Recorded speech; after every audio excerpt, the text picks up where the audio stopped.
Hi friends, welcome to Rajahmundry home recipes. ఈరోజు మన వీడియోలో చింతకాయ ఆవకాయ, నోరూరించే చింతకాయ పచ్చిమిర్చి పచ్చడి ఎలా తయారు చేసుకోవాలో ఈ వీడియోలో చూసేద్దాం.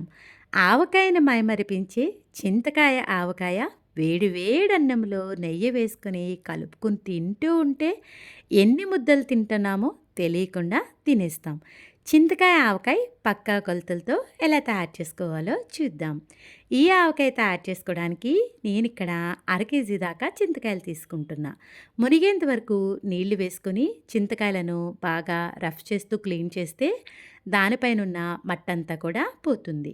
చింతకాయలను ఇలా 2 సార్లు నీటిలో వేసుకుని శుభ్రంగా కడిగేసుకోండి. ఇలా కడిగిన చింతకాయలను కాటన్ క్లాత్ మీద వేసుకొని తడి లేకుండా క్లాత్ తోటి తుడుచుకున్న తర్వాత ఈ క్లాత్ మీద చింతకాయలను ఒక 2 గంటల పాటు వదిలేశారంటే చక్కగా డ్రై అయిపోతాయి. ఏ పచ్చడికైనా తడి లేకుండా చూసుకోవడం చాలా ఇంపార్టెంటు. తడి ఉందంటే కనుక పచ్చడి బూజు పెట్టేస్తుంది. కంప్లీట్గా డ్రై అయిన తర్వాత మాత్రమే పచ్చడి చేసుకోండి. చూస్తున్నారు కదా, చింతకాయలు అయితే డ్రై అయిపోయినాయి. ఆవకాయకి కాస్త ముదిరిన ఇలా పెద్దగా గింజున్న చింతకాయలు అయితేనే బాగుంటాయి. లేతగా ఉండే చింతకాయలతో చేసుకుంటే పచ్చడి తొందరగా పాడవుతుంది. దీనిపైన ఉన్న పొట్టుని ఈ విధంగా గీకిన తర్వాత పీలర్ తోటి కానీ చాక్తో కానీ స్కిన్ అంతా కూడా పీల్ చేసుకోవాలి. ఇదే మనకి కాస్త టైం పడుతుందండి. కొంచెం ఓపికగా దానిపైన స్కిన్ పీల్ చేస్తే ఆవకాయ పెట్టుకోవడం ఈజీయే. చూస్తున్నారు కదా, ఇలా చేసుకున్న తర్వాత చేతితోటి ఈజీగా బ్రేక్ చేస్తే ముక్కలుగా అయిపోతాయి.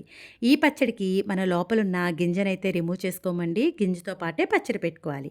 మళ్ళీ చూపిస్తున్నాను చూడండి. ఇలా చాక్ తోటి దానిపైన స్కిన్ అంతా కూడా పీల్ చేసుకోండి. పీల్ చేసుకున్న తర్వాత చేతితోటి ఈజీగా బ్రేక్ చేస్తే ముక్కలుగా అయిపోతుంది. ఇలా చిన్న చిన్న ముక్కలుగా చేసుకోవాలి. గింజ రిమూవ్ చేయకుండా ఇలా గింజతో పాటే ముక్కలు చేసుకోండి.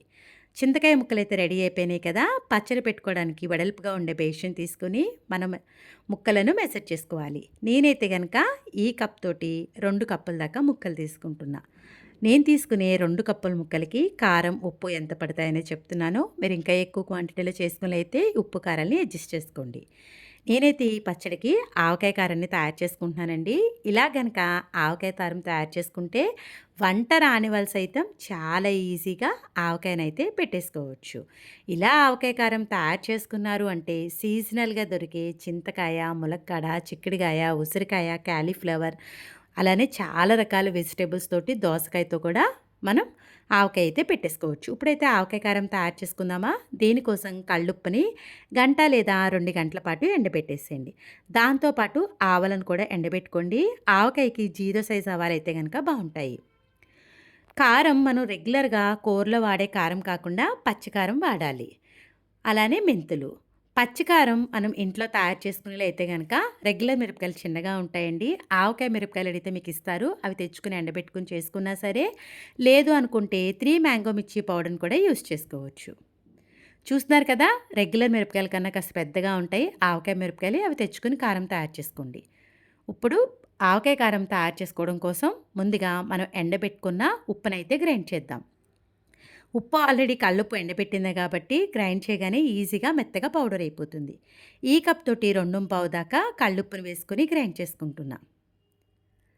చూడండి, కల్లుప్పు అనేది మెత్తగా పౌడర్ అయితే అయిపోయింది కదా. ఇప్పుడైతే ఆవకాయ కారం తయారు చేసుకుందాం. ఏదైనా ఒక మెజరింగ్ కప్ తీసుకొని పచ్చి కారాన్ని అయితే వేసుకోండి. రెగ్యులర్గా కూరలో వాడే కారం కాదండి, ఇది పచ్చి కారం అండి. మార్కెట్లో దొరికే 3 మ్యాంగో మిర్చి కారం కానీ ఆవకాయ మిరపకాయలు తెచ్చుకుని ఆడించుకున్న కారం అయినా కూడా పర్వాలేదు. ఇలా ఏదైనా కప్పు మెజర్మెంట్ పెట్టుకొని 4 కప్పుల దాకా పచ్చి కారం వేసుకోండి. మనం ఏ కప్తో అయితే కారం వేసుకుంటామో అదే కప్ తోటి మనం గ్రైండ్ చేసి పెట్టుకున్న ఉప్పు వచ్చి 2.5 కప్పులు వేసుకోవాలి. పచ్చళ్ళకి ఎప్పుడైనా కూడా ఉప్పు తగ్గించే వేసుకోవాలండి. ఉప్పు ముందే వేస్తే ఎక్కువైపోతుంది. 4 కప్పులకి 2.5 కప్పుల దాకా ఉప్పు వేసుకుంటున్నా. ఆవాలను కూడా ఎండబెట్టుకున్నాం కదా, అదే కప్ తోటి 3 కప్పుల దాకా ఆవాలు వేసుకుని ఎక్కడ కూడా ఆవగింజ తగలకుండా మెత్తగా ఆవపిండిని రెడీ చేసుకోవాలి. ఏమాత్రం ఆవగింజ తగిలినా పచ్చడి అనేది పాడైపోతుంది. అదే కప్ తోటి 3 కప్పుల దాకా ఆవపిండిని వేసుకోండి. 4 కప్పుల పచ్చికారం, 2.5 కప్పుల ఉప్పు, 3 కప్పుల దాకా ఆవపిండి, ఒక 50 గ్రాముల దాకా మెంతులను కూడా వేసుకోవాలి. ఇలా అంతా కూడా బాగా కలిసేలాగా కలిపేసుకోండి. కల్లుప్పు కదా కొంచెం టైం పడుతుందండి. 10 నిమిషాల పాటు ఈవెన్‌గా అంతా కలిసేలాగా కలిపేసుకోండి. చూస్తున్నారు కదా! ఆవకాయ కారం అయితే రెడీ అయిపోయింది. ఇలా ఆవకాయ కారం తయారు చేసుకుంటే వంట రాని వాళ్ళు సైతం ఈజీగా 10 నిమిషాల్లో ఆవకాయ పెట్టేసుకోవచ్చు. ఇలా తయారు చేసుకున్న కారాన్ని ఫ్రీజర్‌లో పెట్టుకుంటే 1 ఇయర్ దాకా స్టోరేజ్ ఉంటుంది.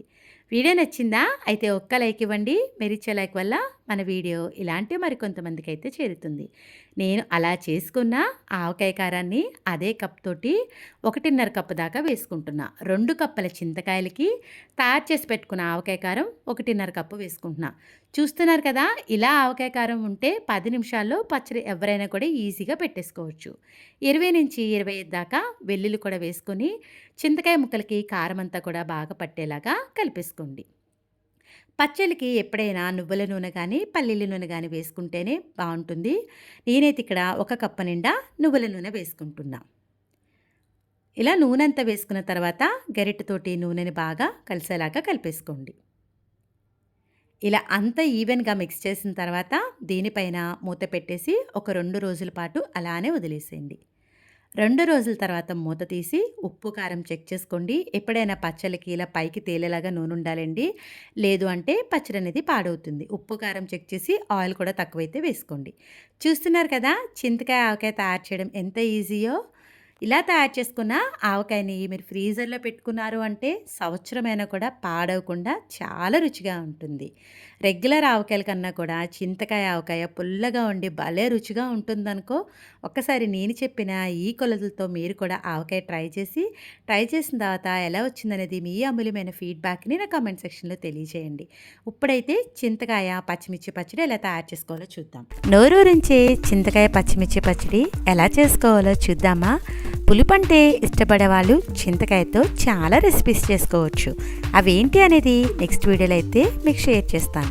ఈ పచ్చడి చేసుకున్నాక వేడి అన్నంలో ఈ పచ్చడి, దానిపైన నెయ్యి, కట్ చేసి పెట్టుకున్న ఉల్లిపాయలు వేసుకుని కలుపుకొని తింటూ ఉంటే తినే కొద్దీ తినాలి అనిపిస్తుంది అనుకో. మన నోటికి ఏమీ తినబుద్ధి కానప్పుడు ఇలాంటి పచ్చడి చేసుకొని తింటూ ఉంటే అన్నం ఎంత తింటున్నామో తెలియకుండా తినేస్తాం.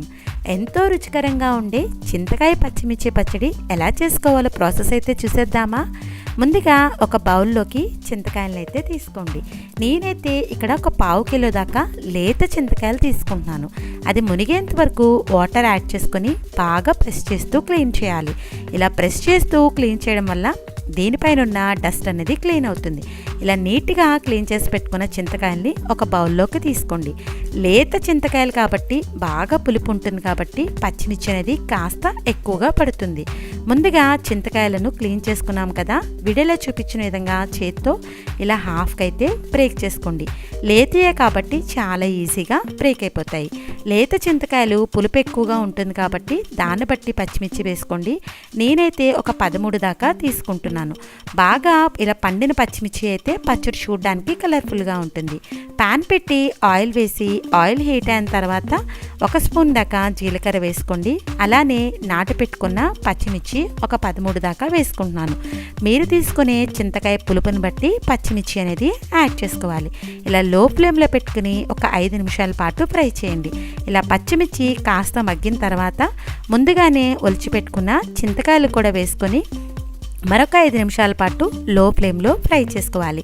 చింతకాయ డైరెక్ట్గా పచ్చిగా పచ్చడి చేసే కన్నా కూడా ఇలా ఆయిల్లో వేయించి పచ్చడి చేస్తే చాలా రుచిగా ఉంటుంది. చూసారు కదా, ఇలా వేగిన తర్వాత కొద్దిగా పసుపు అలానే టేస్ట్కి సరిపడా సాల్ట్ కూడా యాడ్ చేసుకోవాలి. ఈ పసుపు సాల్ట్ మొత్తం అంతా కూడా బాగా కలిసేలాగా కలిపేసుకోండి. ఇలా కలుపుకున్న తర్వాత మరొక 5 నిమిషాల పాటు ఫ్రై చేసుకుంటే సరిపోతుంది.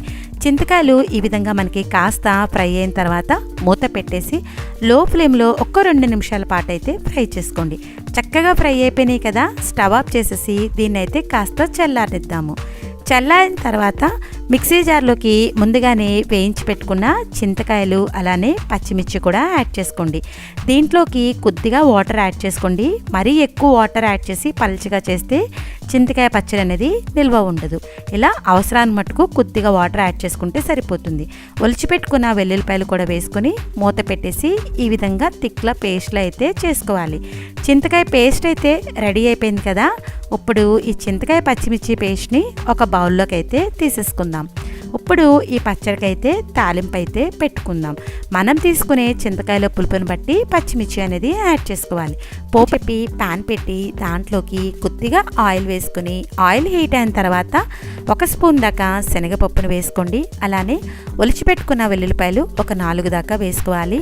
పోపు దినుసులు 1 స్పూన్ తీసుకోండి. మినపప్పు, ఆవాలు, జీలకర్ర.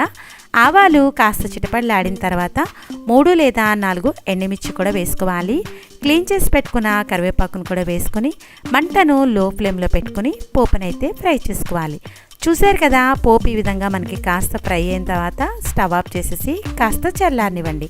ముందుగానే మనం పేస్ట్ చేసి పెట్టుకున్న చింతకాయలోకి చక్కగా ఈ పోపుని వేసుకొని అంతా కూడా బాగా కలిసేలాగా కలిపేసుకోవాలి. చింతకాయ పచ్చిమిర్చి పచ్చడి ఇంత ఈజీ అనిపించిందా? వీడియో నచ్చేసిందా? అయితే ఒక్క లైక్ ఇవ్వడం అయితే మర్చిపోద్దండోయ్. మీరిచ్చే లైక్ వల్ల మన వీడియో ఇలాంటి మరికొన్ని వ్యూయర్స్కి అయితే చేరుతుంది. చింతకాయ పచ్చిమిర్చి పచ్చడి అయితే రెడీ అయిపోయిందండోయ్. ఇప్పుడు ఈ పచ్చడిని వేడి అన్నంలో వేసుకుని నెయ్యి వేసుకుని కలుపుకొని తింటూ ఉంటే ఇంకా తినాలనిపిస్తుంది. ఇంకెందుకు ఆలస్యం, మీరు కూడా చింతకాయల సీజన్ వచ్చేసింది కదా, ఈ పచ్చడిని నేను చూపించిన విధంగా ట్రై చేసిన తర్వాత అన్నంలో కలుపుకొని ఎలా వచ్చిందనేది మీ అమూల్యమైన ఫీడ్బ్యాక్ని మటుకు నా కామెంట్ సెక్షన్లో తెలియజేయండి. మీ అందరికీ నా వీడియో నచ్చిందనే అనుకుంటున్నాను. Thanks for watching my video. Please like, comment, share, subscribe my channel.